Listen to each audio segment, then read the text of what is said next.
Hello po, gandang umaga po sa inyong lahat, no? Napadaan po ako dito sa Divisoria.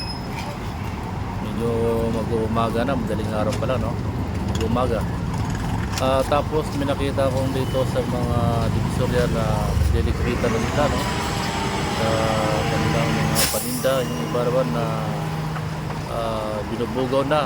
Kasi iba naman na magtitinda sa umaga, iba rin yung magtitinda sa gabi.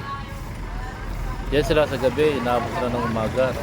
Dinikita na ng mga vendors. Pinapalis na sila ng mga polis dahil maglilinis po ang mga yung mga tagalinis na Divisoria. Nakakambala kasi yung mga panindan dyan na itinatayo dyan sa kali, no?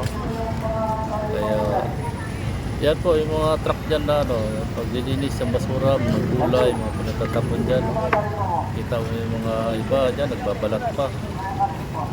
Dyan, no? Tapos may mga pulis doon na pinubugan na yung mga mga vendors. Ayan po, at napadaan kami. Yung iba naman ay nagbabalat pa, no? Nagbabalat pa ng kalabasa. Kasi iba naman naglilinis, nagwawalis, no? Mga DPS. Ayan po mga kabiyahero, busy po ang mga naghahanap buhay, no? Ingat lang po kayo.